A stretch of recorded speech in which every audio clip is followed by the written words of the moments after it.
The Adventures of Sherlock Holmes by Sir Arthur Conan Doyle. Adventure 1. A Scandal in Bohemia. Sections 1 through 3. Section 1. To Sherlock Holmes, she is always the woman. I have seldom heard him mention her under any other name. In her eyes, she eclipses and predominates the whole of her sex.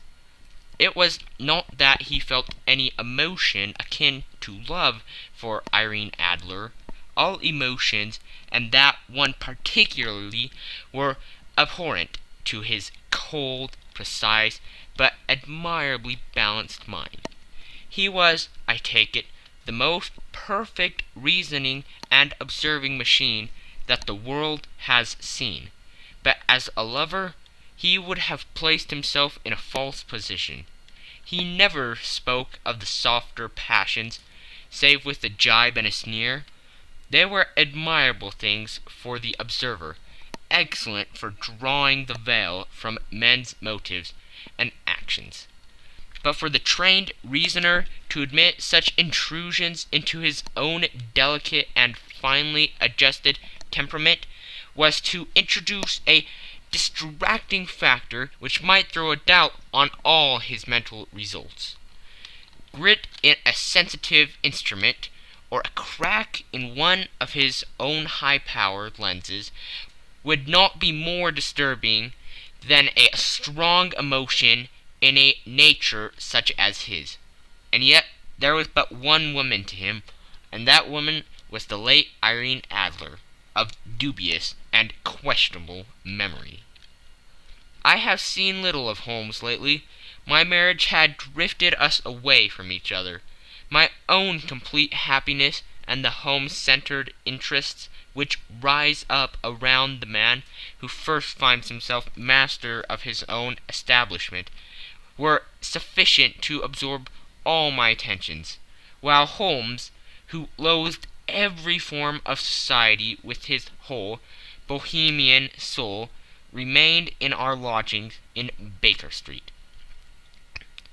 Buried among his old books and altering from week to week between cocaine and ambition, the drowsiness of the drug, and the fierce energy of his own keen nature, he was still, as ever, deeply attracted by the study of crime, and occupied his immense faculties and extraordinary powers of observation in following out these clues, and clearing up those mysteries which had been abandoned as hopeless by the official police. From time to time I heard some vague account of his doings, of his summons to Odessa in the case of the Trepov murder, of his clearing up of the singular tragedy of the Atkinson brothers at Trincomalee, and finally of the mission which he had accomplished so delicately and successfully for the reigning family of Holland. Beyond these signs of his activity, however, which I merely shared with all the readers of the daily press, I knew little of my former friend and companion.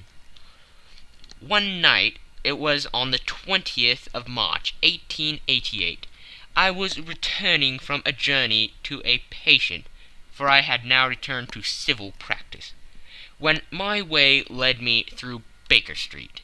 As I passed the well-remembered door, which must always be associated in my mind with my wooing, and with the dark incidents of the Stoty in Scarlet, I was seized with a keen desire to see Holmes again, and to know how he was employing his extraordinary powers.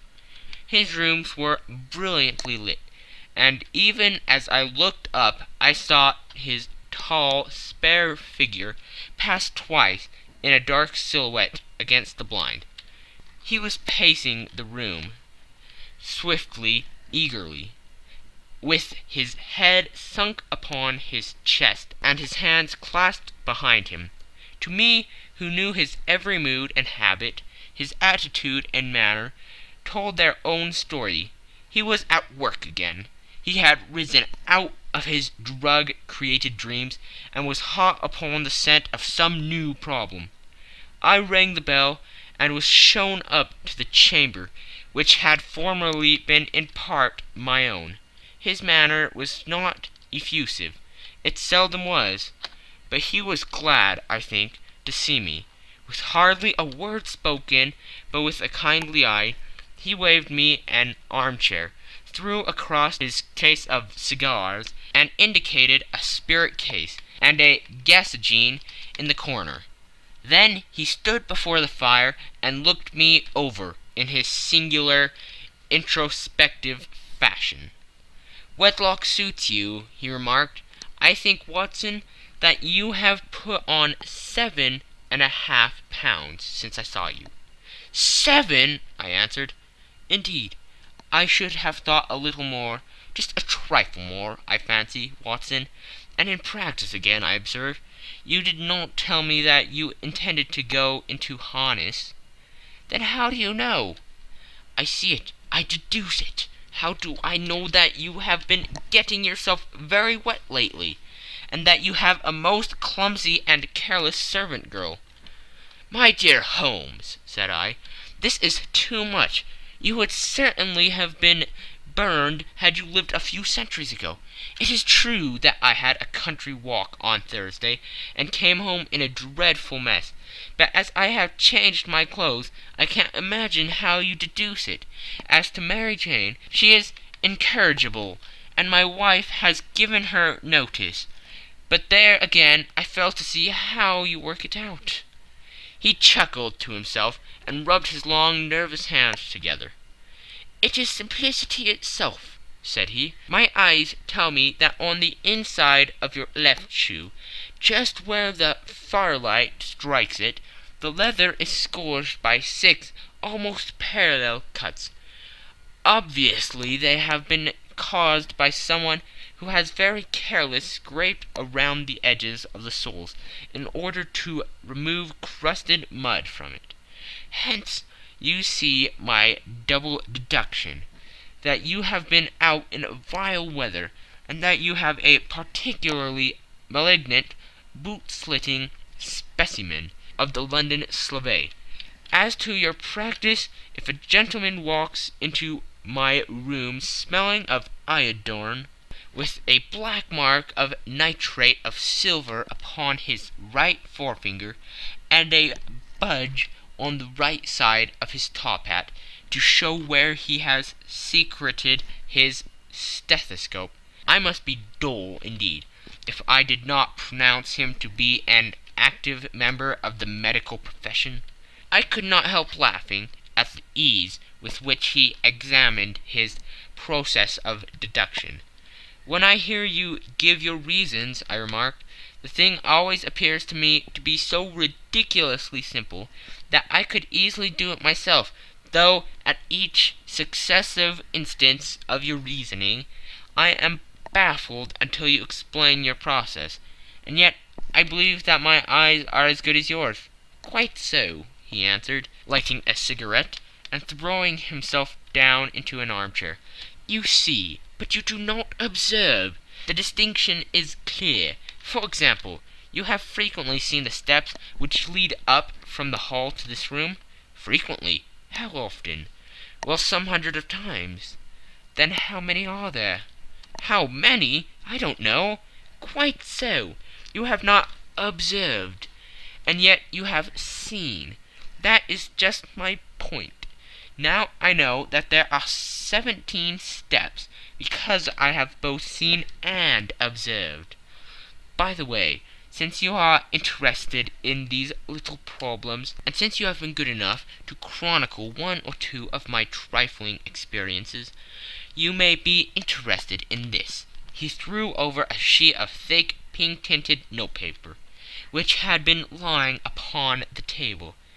"It came by the last post," said he. "Read it aloud." The note was undated, and without either signature or address. "There will call upon you tonight, at 7:45, it said, "a gentleman who desires to consult you upon a matter of the very deepest moment. your recent services to one of the royal houses of Europe have shown that you are one who may safely be trusted with matters which are of an importance which can hardly be exaggerated. This account of you will have from all quarters received, but in your chamber then at that hour, and do not take it amiss if your visitor wears a mask."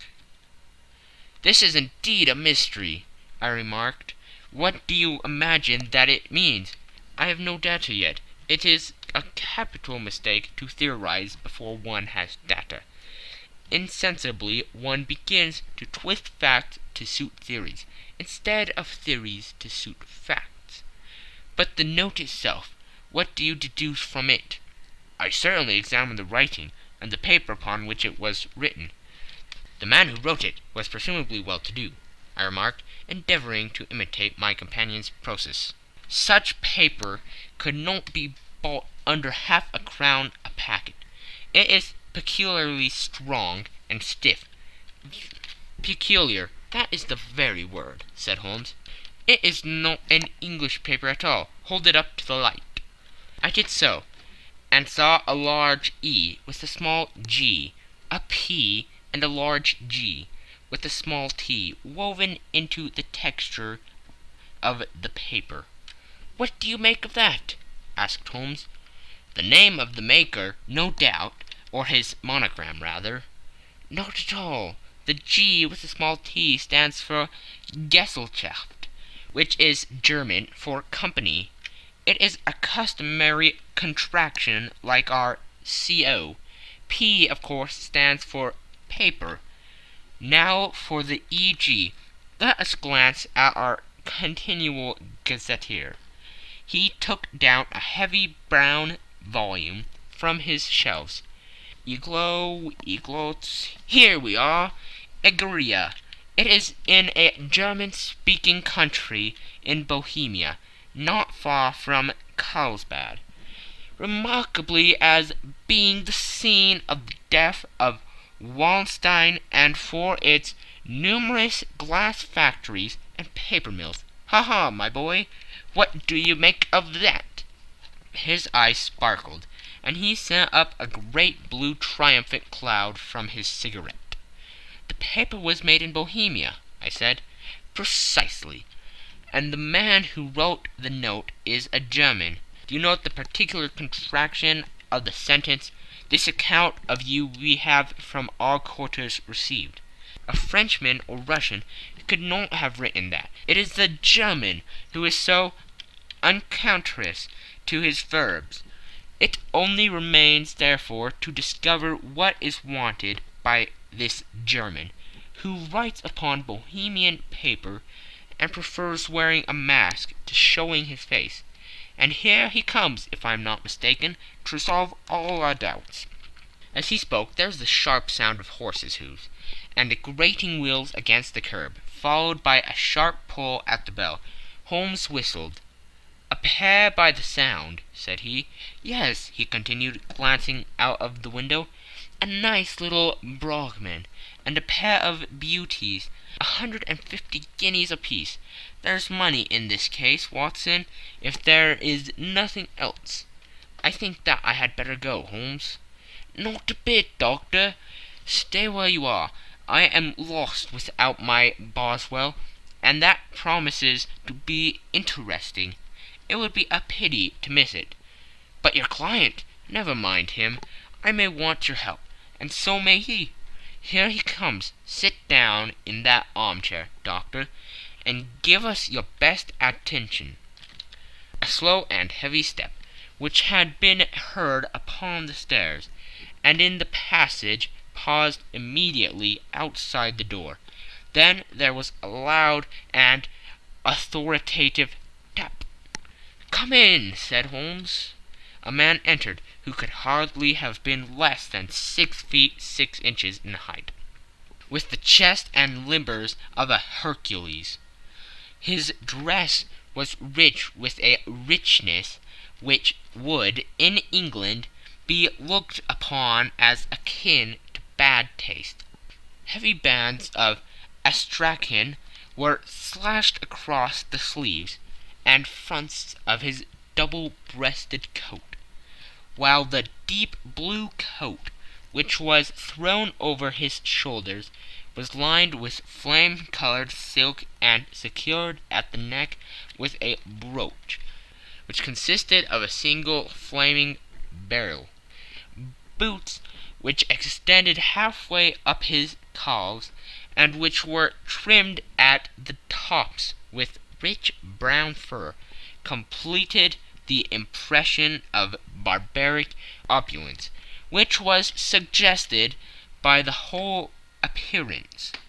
He carried a broad-brimmed hat in his hand, while he wore across the upper part of his face, extending down past the cheekbones, a black-visored mask, which he had apparently adjusted that very moment, for his hand was still raised to it as he entered.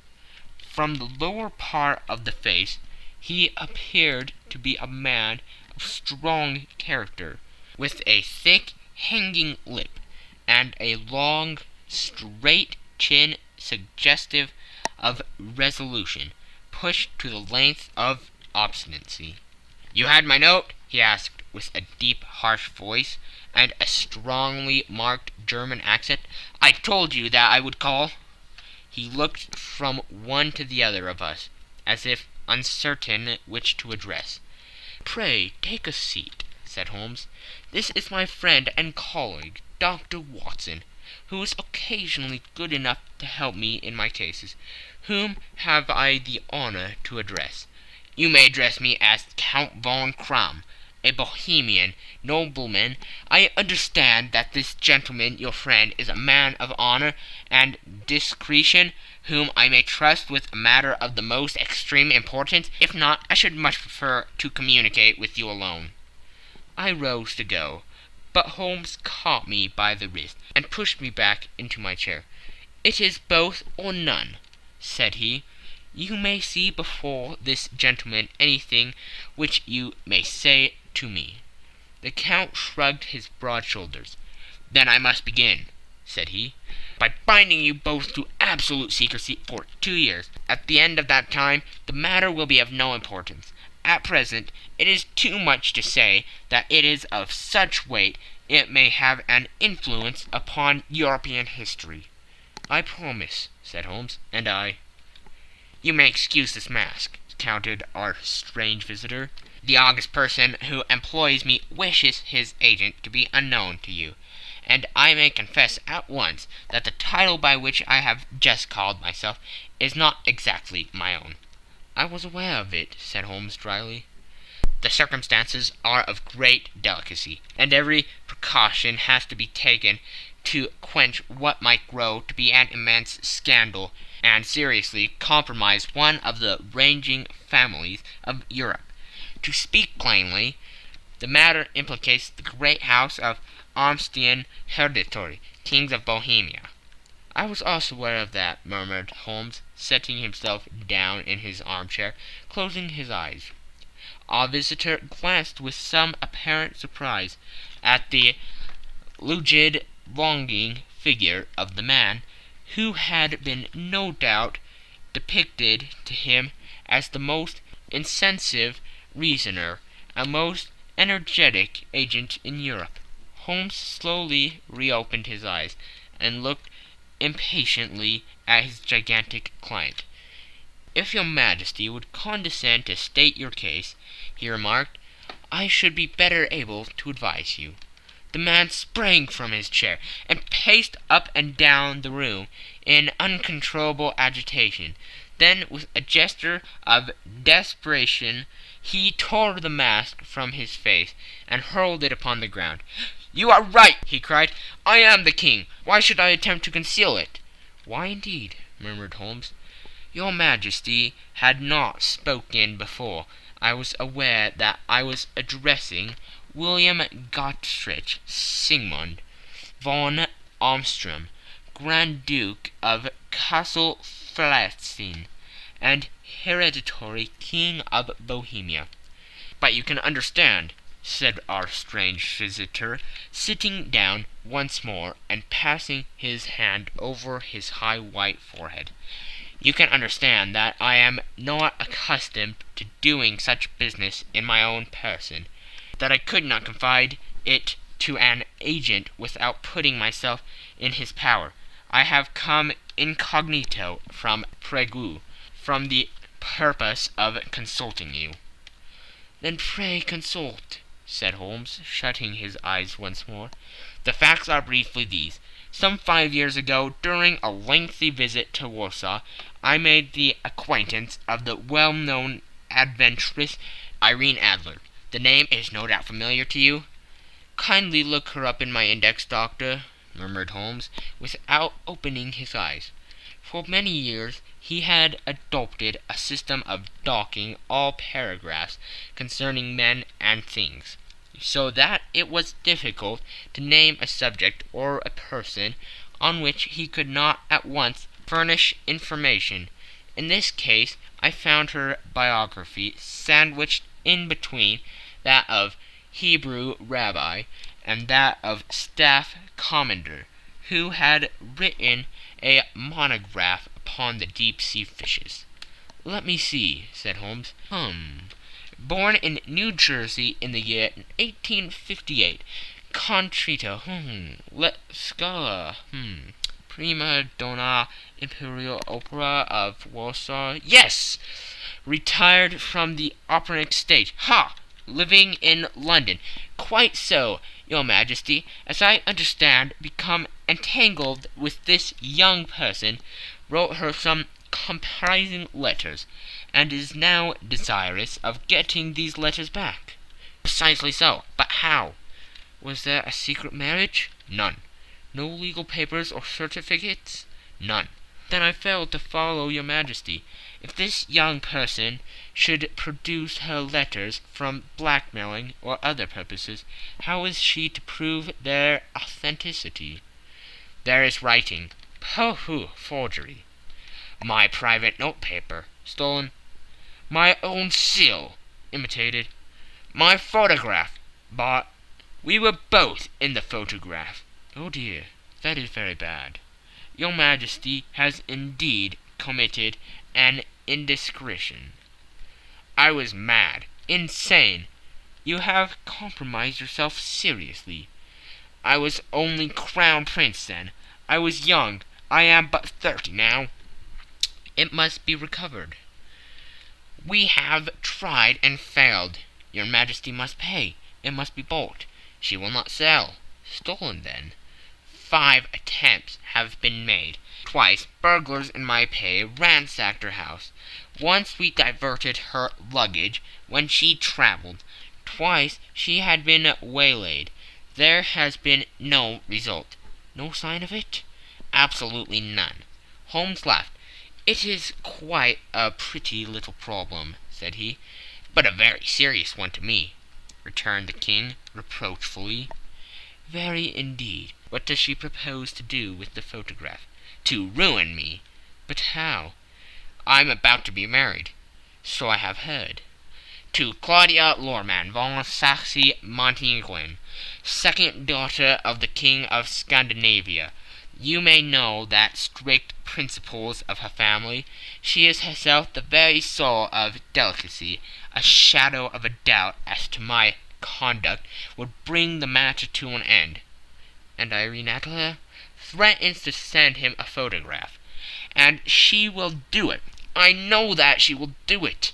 You do not know her, but she has a soul of steel. She has the face of the most beautiful of women, and the mind of the most resolute of men.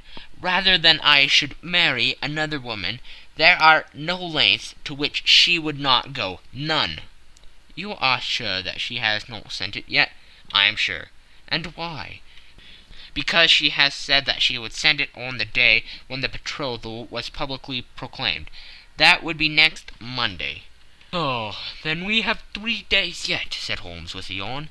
"That is very fortunate, as I have 1 or 2 matters of importance to look into just at present. Your Majesty will, of course, stay in London for the present?" "Certainly. You will find me at the Wagram under the name of the Count von Kram. Then I shall drop you a line to let you know how we progress. Pray do so. I shall be all anxiety. Then as to money, you have carte blanche. Absolutely. I tell you that I would give one of the provinces of my kingdom to have that photograph. And for the present expenses, the king took a heavy chamois leather bag from under his cloak and laid it on the table. There are 300 pounds in gold and 700 in notes, he said. Holmes scribbled a receipt upon a sheet of his notebook and handed it to him. And mademoiselle's address, he asked, is Brony Lodge, Supretime Avenue, St. John's Wood. Holmes took a note of it. One other question, said he. Was the photograph a cabinet? It was. Then good night, your majesty, and I trust that we shall soon have some good news for you. And good night, Watson, he added, as the wheels of the royal brougham rolled down the street. If you will be good enough to call tomorrow afternoon at 3 o'clock, I should like to chat this little matter over with you. End of Section 1. Section 2. At 3 o'clock precisely, I was at Baker Street, but Holmes had not yet returned. The landlady informed me that he had left the house shortly after 8 o'clock in the morning. I sat down beside the fire, however, with the intention of awaiting him. However long he might be, I was already deeply interested in his inquiry, for though it was surrounded by none of the grim and strange features which were associated with the two crimes which I have already recorded, still the nature of the case and the exalted station of his client gave it a character of its own. Indeed, apart from the nature of the investigation which my friend had on hand, there was something in his masterly grasp of a situation, and his keen, incisive reasoning, which made it a pleasure to me to study his system of work, and to follow the quick, subtle methods by which he distinguished the most inextractable mysteries. So accustomed was I to his invariable success that the very possibility of his failing had ceased to enter into my head. It was close upon 4 before the door opened, and a drunken-looking groom, ill-kept and side-whiskered, with an inflamed face and disreputable clothes, walked into the room. Accustomed as I was to my friend's amazing powers in the use of disguises, I had to look 3 times before I was certain that it was indeed he. With a nod he vanished into the bedroom, whence he emerged in 5 minutes, too suited and respectable as of old, putting his hands into his pockets. He stretched out his legs in front of the fire and laughing heartily for some minutes. "Well, really," he cried, and then he choked and laughed again, until he was obliged to lie back, limp and helpless, in the chair. "What is it?"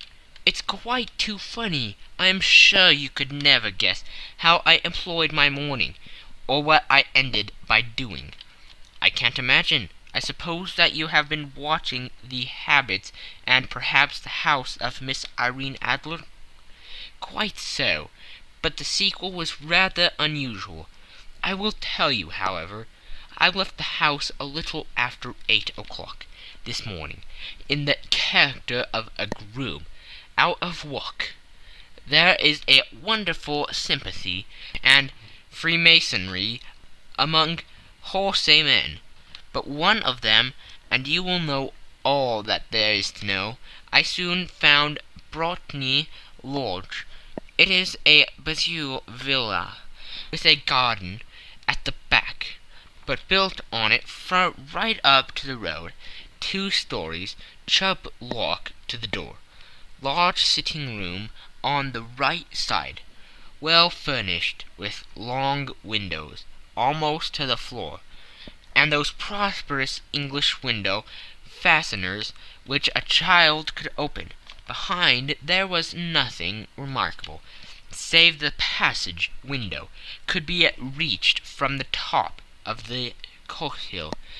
I walked round it and examined it closely from every point of view, but without nothing anything else of interest. I then lodged down the street, and found, as I expected, that there was a news in a lane which runs down by one wall of the garden.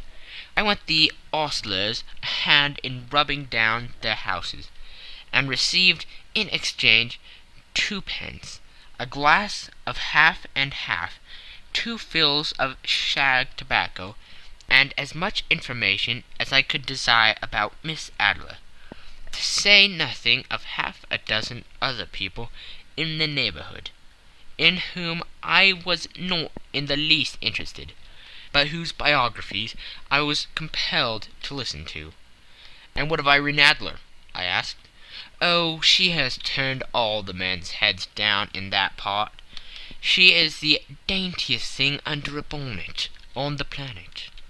So say the Serpentine News to a man. She lives quietly, sings at concerts, drives out at 5 every day, and returns at 7 sharp for dinner. Seldom goes out at other times, except when she sings. Has only 1 male visitor, but a good deal of him. He is dark, handsome, and dashing. Never calls less than once a day, and often twice. He is Mr. Godfrey Norton of the Inner Temple. See the advantages of a cabman as a confidant. They have driven him home a dozen of times from Serpentine Mews, and knew all about him. When I had listened to all they had to tell, I began to walk up and down near Briony Lodge once more, and to think over my plan of campaign. This Godfrey Norton was evidently an important factor in the matter. He was a lawyer. That sounded ominous. What was the relation between them, and what the object of his repeated visits? Was she his client, his friend, or his mistress? If the former, she had probably transferred the photograph to his keeping. If the latter, it was less likely on the issue of this question deepened whether I should continue my work at Briony Lodge, or turn my attention to the gentlemen's chambers in the Temple. It was a delicate point, and it widened the field of my inquiry. I fear that I bore you with these details, but I have to let you see my little difficulties, if you are to understand the situation. "I am following you closely," I answered.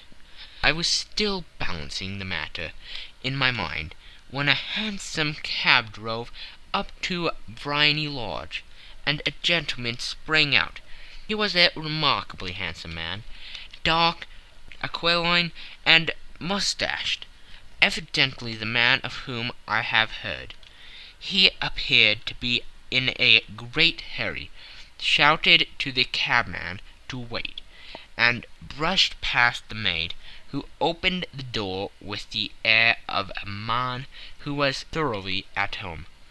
He was in the house about half an hour, and I could catch glimpses of him in the windows of the sitting-room, pacing up and down, talking excitedly and waving his arms. Of her I could see nothing. Presently he emerged, looking even more flurried than before. As he stepped up into the cab, he pulled a gold watch from his pocket, and looked at it earnestly. "Drive like the devil," he shouted. "First to Cross and Humphrey's in Regent Street, and then to the Church of St. Monica in Edgware Road. Half a guinea if you do it in 20 minutes." Away they went, and I was just wondering whether I should not do well to follow them, when up the lane came a neat little landau, the coachman with his coat only half buttoned, and his tie under his ear, while all the tags of his harness were sticking out of the buckles. It hadn't pulled up before she shot out of the hall door and into it. I only caught a glimpse of her at the moment, but she was a lovely woman, with a face that a man might die for. "The Church of St. Monica, John," she cried, "and half a sovereign if you reach it in 20 minutes. This was quite too good to lose, Watson. I was just balancing whether I should run for it, or whether I should perch behind her landau, when a cab came through the street. The driver looked twice at such a shabby fare, but I jumped in before he could object. "The Church of St. Monica," said I, "and half a sovereign if you reach it in 20 minutes. It was 25 minutes to 12, and of course it was clear enough what was in the wind. My cabby drove fast. I don't think I ever drove faster, but the others were there before us, the cab and the landau, with their steaming horses, were in front of the door. When I arrived, I paid the man and hurried into the church. There was not a soul there, save the two whom I had followed, and a surpliced clergyman, who seemed to be expostulating with them. They were all three standing in a knot in front of the altar.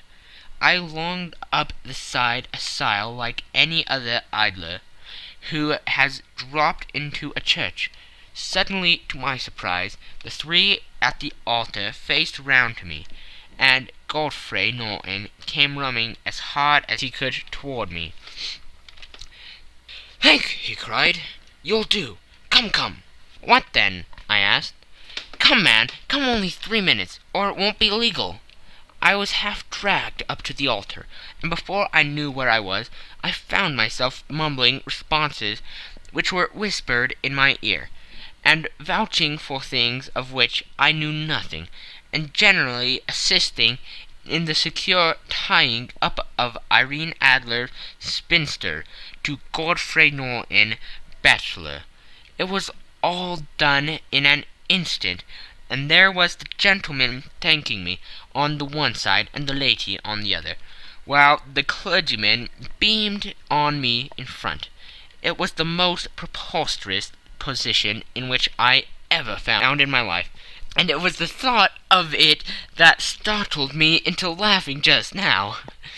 It seems that there had been some informality about their license, that the clergyman absolutely refused to marry them without a witness of some sort, and that my lucky appearance saved the bridegroom from having to sally out into the street in search of a best man.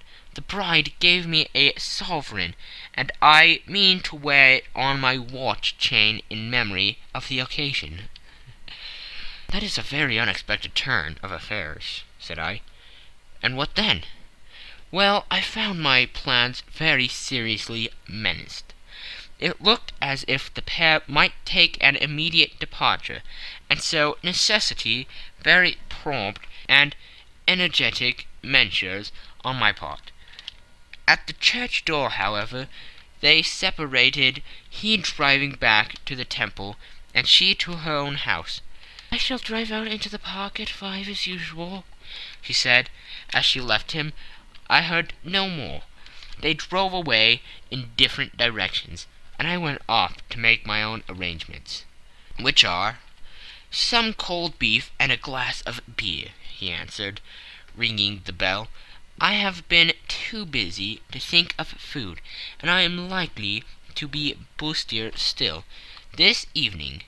By the way, Doctor, I shall want your cooperation."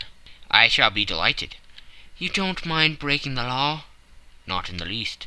Nor running a chance of arrest? Not in a good cause? Oh, the case is excellent.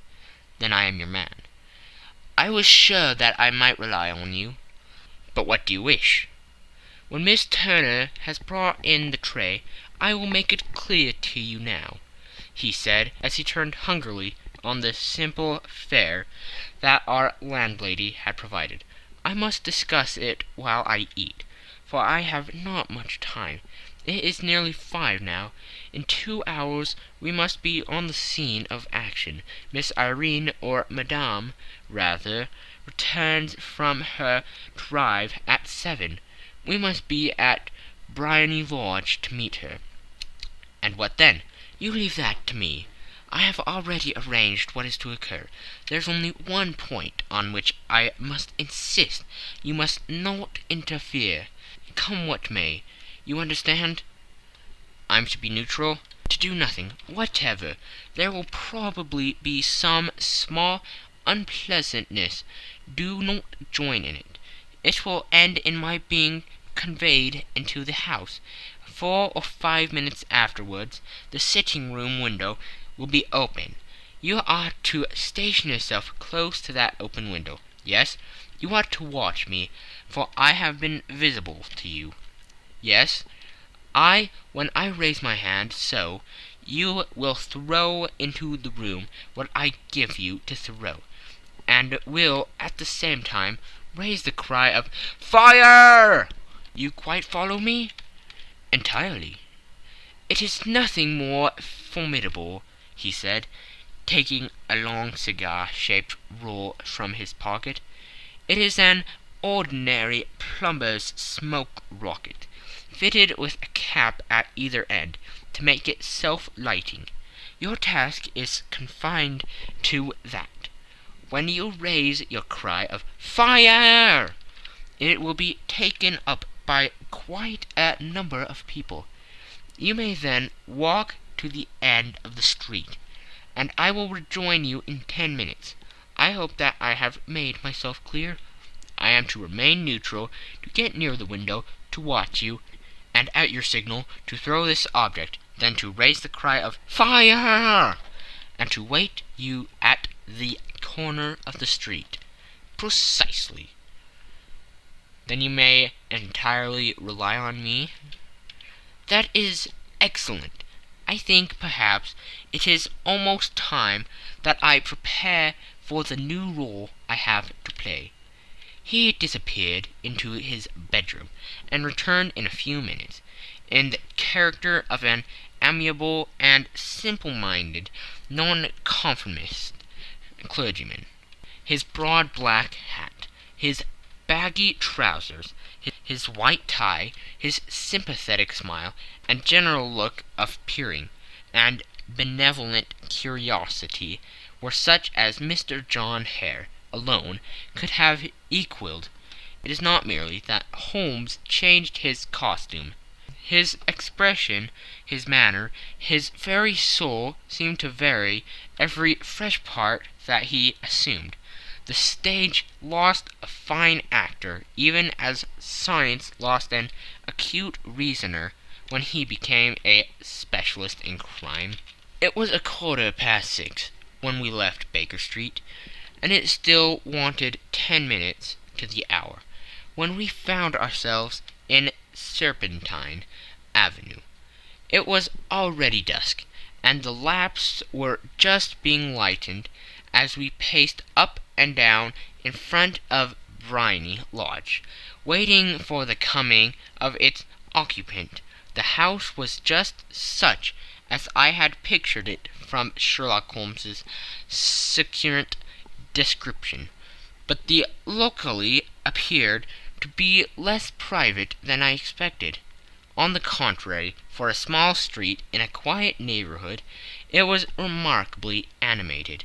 There was a group of shabbily dressed men smoking and laughing in a corner. A scissors grinder with his wheel, 2 guardsmen who were flirting with a nurse girl, and several well-dressed young men who were laughing up and down with cigars in their mouths.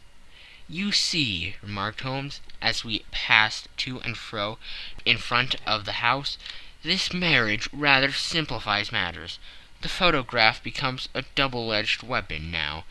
The chances are that she would be as averse to its being seen by Mr. Godfrey Norton as our client is to coming to the eyes of his princess. Now the question is, where are we to find the photograph?" "Where indeed?" "It is most unlikely that she carries it about with her.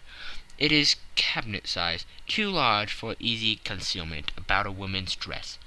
She knows that the king is capable of having her waylaid and searched. 2 attempts of the sort have already been made. We may take it, then, that she does not carry it about with her." "Where, then?" "Her banker or her lawyer. There is that double possibility, but I am inclined to think neither. Women are naturally secretive, and they like to do their own secreting. Why should she have it over to anyone else? She could trust her own guardsmanship, but she could not tell what indirect or political influence might be brought to bear upon a businessman. Besides, remember that she had resolved to use it within a few days. It must be where she can lay her hands upon it.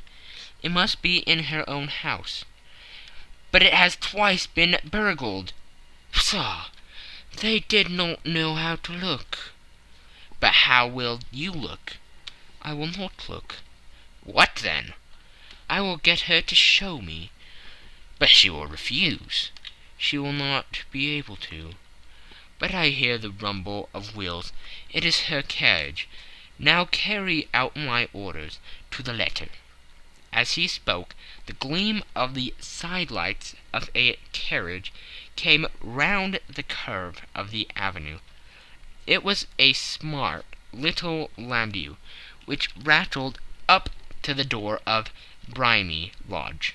As it pulled up, one of the loafing men at that corner dashed forward to open the door, in the hope of earning a copper, but was elbowed away by another loafer, who had rushed up with the same intention. A fierce quarrel broke out, which was increased by the 2 guardsmen, who took sides with one of the longers, and by the scissors grinder, who was equally hot upon the other side. A blow was struck, and in an instant the lady, who had stepped from her carriage, was the centre of a little knot of flourished and struggling men, who struck savagely at each other with their fists and sticks. Holmes dashed into the crowd to protect the lady, but just as he reached her he gave a cry and dropped to the ground, with the blood running freely down his face. At his fall the guardsmen took their heels in one direction, and the longers in the other, while a number of better-dressed people, who had watched the suffice without taking part in it, crowded in to help the lady and to attend to the injured man. Irene Adler, as I will still call her, had hurried up the steps, but she stood at the top with her superb figure outlined against the lights of the hall, looking back into the street. "Is the poor gentleman much hurt?" she asked. "He is dead," cried several voices. "No, no, there's life in him," shouted another. "But he'll be gone before you can get him to hospital." "He's a brave fellow," said a woman. "They would have got the lady's purse and watch if it hadn't been for him. They were a gang, and a rough one, too. Ah, he's breathing now." "He can't lie here in the streets. May we bring him in, marm?" "Surely bring him into the sitting-room. There's a comfortable sofa. This way, please." Slowly and solemnly he was borne into the Bohemia Lodge. and led into the principal room, while I still observed the proceedings from my post by the window. The lamps had been lit, but the blinds had been drawn so that I could see Holmes as he lay upon the couch. I do not know whether he was seized with compunction at that moment for the part he was playing, but I know that I never felt more heartily ashamed of myself in my life than when I saw the beautiful creature against whom I was conspiring, or the grace and kindliness with which she waited upon the injured man. And yet it would be the blackest treachery to Holmes to draw back now from the part which he had entrusted to me. I hardened my heart, and took the smoke rocket from under my ulster. After all, I thought, we are not injuring her. We are but preventing her from injuring another. Holmes had sat up upon the couch, and I saw him mention like a man who's in need of air. A maid rushed across the threshold, opened the window. At the same instant I saw him raise his hand, and at the signal I tossed my rocket into the room, with a cry of "Fire!" The word was no sooner out of my mouth than the whole crowd of spectators, well dressed and ill, gentlemen, ulsters, and servant-maids, joined in the general shriek of "Fire!" Thick clouds of smoke curled through the room, and out those open windows. I caught a glimpse of rushing fingers, and a moment later the voice of Holmes from within, assuring them that it was a false alarm. Slipping through the shouting crowd, I made my way to the corner of the street, and in 10 minutes was rejoiced to find my friend's arm in mine, and to get away from the scene of uproar. He walked swiftly and in silence for some few minutes until we had turned down on one of the quiet streets which led towards the Edgware Road. "You did it very nicely, Doctor," he remarked. "Nothing could have been better. It is all right." "You have the photograph?" "I know where it is." "And how did you find out?" "She showed me, as I told you she would." "I am still in the dark." "I do wish to make a mystery," said he, laughing. "The matter was perfectly simple. You are, of course, saw that everyone in the street was an accomplice. They were all engaged for the evening." "I guessed as much." "Then, when the row broke out, I had a little moist red paint in the palm of my hand. I rushed forward, fell down, clapped my hand to my face, and became a piteous spectacle. It is an old trick." "That also I could fathom." "Then they carried me in. She was bound to have me in. What else could she do? And into her sitting-room, which was the very room which I suspected. It lay between that and her bedroom, and I was determined to see which. They laid me on a couch. I motioned for air. They were compelled to open the window, and you had your chance." "How did that help you?" "It was all important. When a woman thinks that her house is on fire, her instinct is at once to rush to the thing which she values most. It is a perfectly overpowering impulse, and I have more than once taken advantage of it. In the case of the Darlington substitution scandal, it was of use to me, and also in the Arnsworth Castle business. A married woman grabs at her baby, an unmarried one reaches for her jewelry box. Now it was clear to me that Our Lady of today had nothing in the house more precious to her than what we are in quest of. She would rush to secure it. The alarm of the fire was admirably done. The smoke and shouting were enough to shake nerves of steel. She responded beautifully. The photograph is in a recuse behind a sliding panel, just above the right bell pull. She was there in an instant, and I caught a glimpse of it as she half drew it out. When I cried out that it was a false alarm, she replaced it, glancing at the rocket, rushed from the room, and I have not seen her since. I rose, and making my excuses, escaped from the house. I hesitated whether to attempt to secure the photograph at once, but the coachman had come in, and as he was watching me narrowly, it seemed safer to wait. A little over precipitance may ruin all. "And now?" I asked. "Our quest is practically finished. I shall call with the king tomorrow, and with you, if you care to come with us. We will be showed into the sitting-room to wait for the lady. But it is probable that when she comes she may find neither us nor the photograph. It might be a satisfaction to his Majesty to regain it with his own hands." "And when will you call?" "At 8 in the morning. She will not be up, so that we shall have a clear field. Besides, we must be prompt, for this marriage may mean a complete change in her life and habits. I must wire to the king without delay." We had reached Baker Street, and had stopped at the door. He was searching his pockets for the key, when someone passing said, "Good night, Mr. Sherlock Holmes."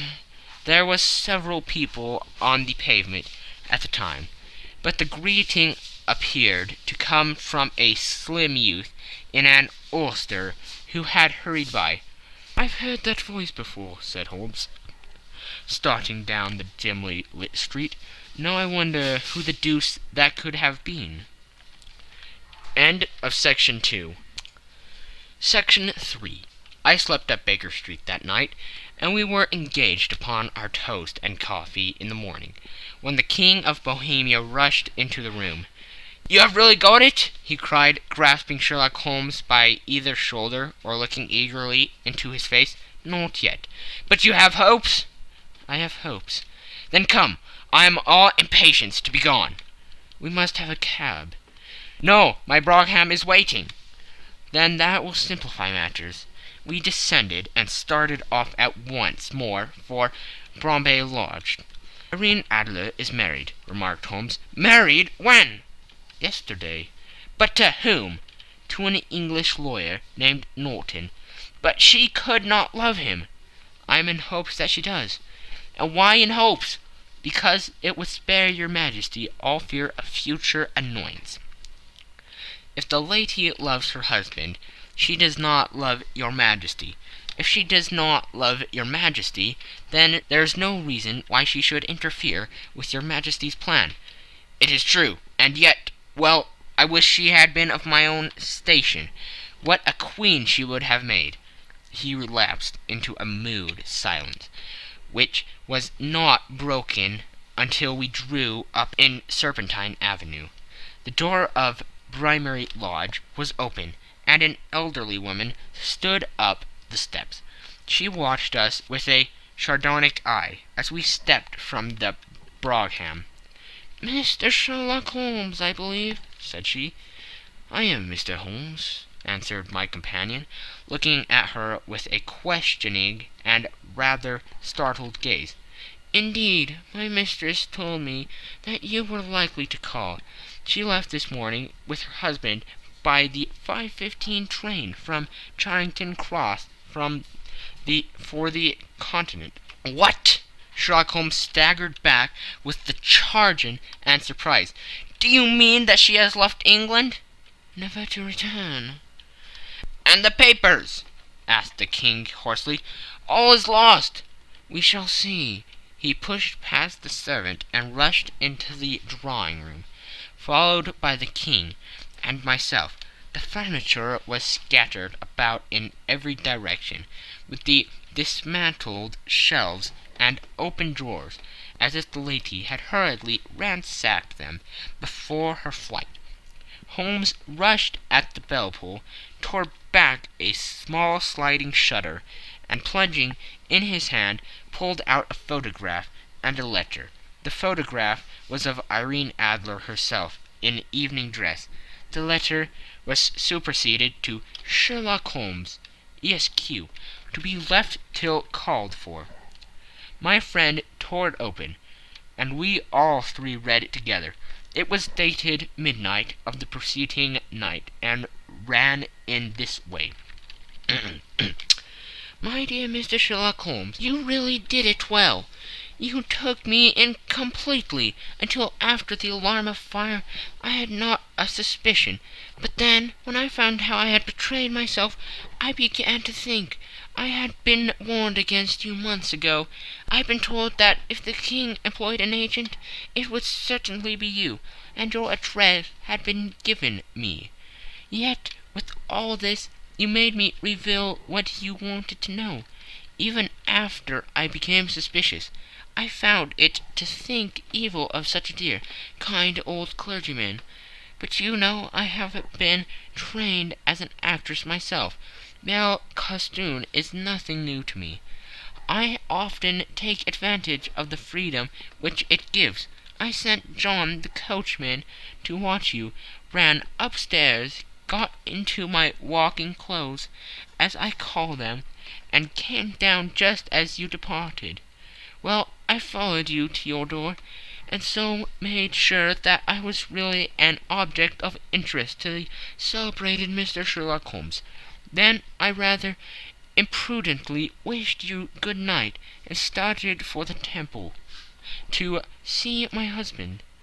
We thought the best resource was flight, when we pursued by so formidable an antagonist.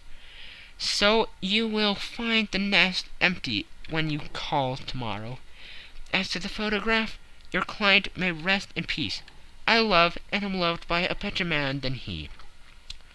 The king may do what he will without hindrance from one who he has cruelly wronged.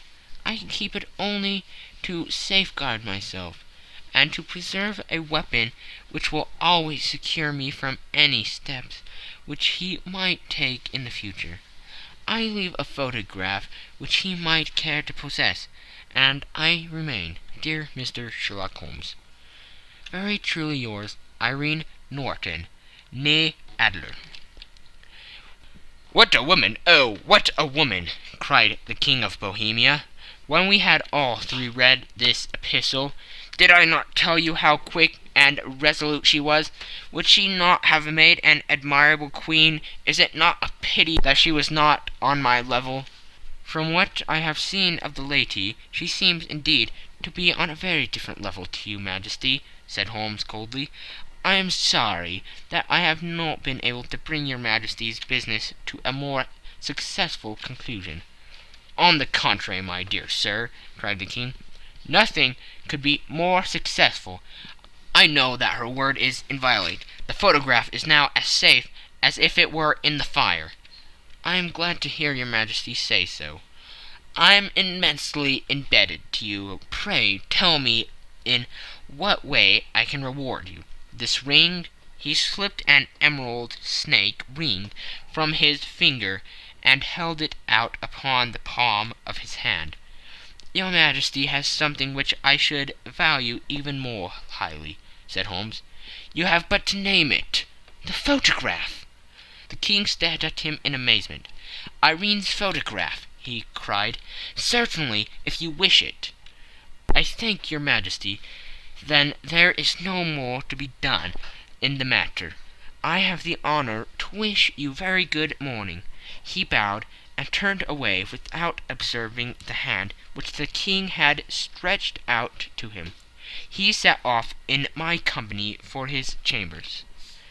And that was how a great scandal threatened to affect the kingdom of Bohemia, and how the best plans of Mr. Sherlock Holmes were beaten by a woman's wit. He used to make merry over the cleverness of women, but I have not heard him do it of late. And when he speaks of Irene Adler, or when he refers to her photograph, it is always under the honorable title of the woman. End of section 3. End of the scandal in Bohemia.